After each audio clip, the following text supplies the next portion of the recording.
La royauté a un nom et le nom, c'est roi. Vous l'aurez deviné, ça se passe ici. Une royauté de 70 ans et ça perdure fort heureusement avec celle qui en est à la troisième génération, évidemment, la petite-fille du fondateur en 1954. Et j'ai nommé Julie qui nous reçoit dans son environnement de travail. Bonjour Julie. Bonjour Nicolas. Merci de nous recevoir. C'est une très belle histoire, c'est le moins que l'on puisse dire, que celle du grand-papa qui a fondé ça, donc, en 54. Il faut nous rappeler des faits. Il travaillait avec les religieuses à l'époque? Oui, mais en Ouais. fait, mon grand-père était contremaître d'entretien ménager à l'hôpital Rosemont, qui est aujourd'hui Ben oui. Maisonneuve-Rosemont. D'accord. Puis, il avait commencé à faire travailler des handicapés. Il y avait des handicapés à l'hôpital, puis il leur donnait des petites tâches d'entretien ménager. Puis il a dit, mon Dieu, j'ai cette capacité-là d'apprendre, de former. Puis bon, ben en parlant avec les religieuses, il se rendait compte qu'il y avait des besoins d'entretien dans leur propre résidence. D'accord. Donc, il a fait ses premiers contrats, ses premiers pas avec elle, notamment à l'hôpital Saint-Charles-Borromée, puis au Collège Jean-Eudes, qui a été un de nos premiers clients. Donc, mon grand-père s'est mis à embaucher des gens, puis il y avait un côté entrepreneur. Il y avait ça en lui. C'était assez rarissime. Il y a 70 ans, le vrai. Québécois qu'on appelait Canadien-Français était Ouais. moins porté vers l'entrepreneuriat. Donc ça, vous avez eu le temps d'en discuter avant, évidemment, sur DC, il y a quelques années Oui. De ça. Il Oui, était un puis des rares entrepreneurs. C'est drôle que vous me parliez de ça parce que il me disait, je ne sais pas pourquoi, il chantait que j'avais quelque chose, j'avais cette capacité-là de faire travailler les gens autour de moi. Mon grand-père, il était 13e d'une famille de 13. Eh, mon Dieu! Puis lui, il Grosse s'est dit, famille. oui, Ah. grosse famille. Puis lui, il s'est dit, il me semble que je pourrais aider les gens autour de moi. Fait que par le fait même, il a engagé beaucoup de ses frères et sœurs, beaux-frères, belles-sœurs. Il a toujours vu ça comme une façon de prendre soin des gens autour de lui. Il a dit, on va donner le meilleur service aux clients, puis je vais faire travailler ma famille. Et il y a de ces institutions-là qui sont encore clients aujourd'hui. Absolument. Bravo.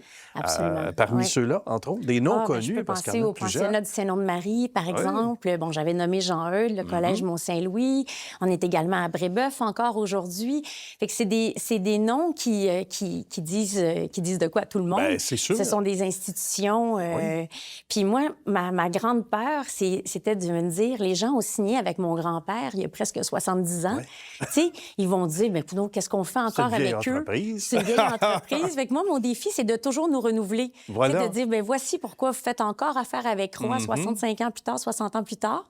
Et que c'est ce qui me motive à nous dépasser. Vers quoi on va pour être certain que la clientèle suive et sache qu'on est, puis c'est le cas, au goût du jour, Julie? Mais c'est sûr que les gens ont souvent en tête des robots pour faire l'entretien ménager. Puis oui, on a des petits robots, on a évidemment des appareils hyper performants. Mais je pense que où on se démarque vraiment, c'est encore du côté humain. Puis là, avec la pénurie de main-d'œuvre, là, c'est rendu que nos clients nous demandent, mais comment vous faites pour recruter on encore en aujourd'hui? cherche. On en cherche. C'est vrai. Puis ils sont de plus en plus à l'écoute de comment, justement, quel est notre processus de recrutement, de formation, parce que c'est bien beau avoir un bel équipement, mais si la personne qui est dessus n'est pas formée, puis si tu changes d'employé aux 2 jours... C'est pas payant, ni pour l'entreprise, c'est pas intéressant également pour les gens qui vous font confiance. Quand on regarde l'ensemble de l'équipe, 2800 quelques employés. Oui, maintenant. C'est assez intéressant, merci. Oui. Et ça, mais c'est vraiment ce qu'on vend, hein? C'est un service voilà. humain qu'on vend. Donc, c'est des humains qui sont derrière ça. Et à travers ça, il y a, où on se trouve en ce moment, énormément de formation. Parler d'être au goût du jour, c'est un cas particulier ici, que ça se passe entre ces beaux murs. Il y a un bel espace. On y apprend quoi, entre autres? Nouvelles machineries, etc.? Oui, oui, on va former nos chefs ici sur des nouvelles machineries. Puis nos chefs, on les forme autant sur le savoir-faire que sur le savoir-être. Donc, beaucoup de cours de leadership pour les chefs, du coaching personnalisé. Mais pour les nouveaux employés, parce qu'ici, c'est surtout le local des nouveaux employés, c'est vraiment la base de l'entretien ménager. Donc, ils sont ici 3 heures on a 2 formateurs à temps plein. Alors, ils apprennent manipulation de l'aspirateur, évidemment, comment bien nettoyer un bureau, une toilette. Bien là, vous ne voyez pas tout, mais nous, Nicolas et moi, on voit tout. Tout est là. Mais on voit tout ça. est là. Puis le fameux maniement de la mop. Ben oui, il y a des techniques, il y a des trucs. Il y a des techniques, la dilution des produits, parce qu'on a une uniformité des produits à travers nos contrats. Donc, ils vont toujours avoir les mêmes produits, peu importe où ils travaillent, parce qu'ils arrivent, qu'ils changent de site. soit qu'ils le veulent, parce qu'ils changent de région géographique, soit parce qu'ils ont eu une promotion. Donc, ils ont les mêmes équipements partout pour ne pas être dépaysés. Produits donc favorables à l'environnement, ça c'est important. Absolument, Il faut parler aussi de 3 lettres qui en disent long, comme disait l'autre, 3 lettres en lien avec, bien sûr, le respect de l'environnement et de ses gens, et aussi un prix Mercure en quelques secondes, en conclusion, dont on est fiers. Oui, bien écoutez, c'est parce que, tu sais, on entend beaucoup ESG, c'est beaucoup au goût du jour. Mais chez nous, ça fait vraiment partie de nous depuis longtemps parce qu'on a été le premier à faire le virage vert en 2003. D'ailleurs, on avait eu une page frontispice du Journal de Montréal à faire parce qu'on était la première compagnie commerciale à faire le virage. On avait été la bonne nouvelle TVA aussi. Bien.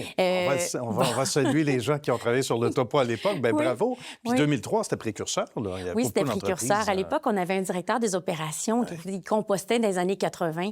Il était très avant-gardiste. Puis il me disait, Julie, c'est sûr qu'il existe quelque chose. Puis on avait trouvé des Québécois qui vendaient au Japon et dans les pays scandinaves et qui n'avaient pas de marché ici parce que personne s'intéressait aux produits verts.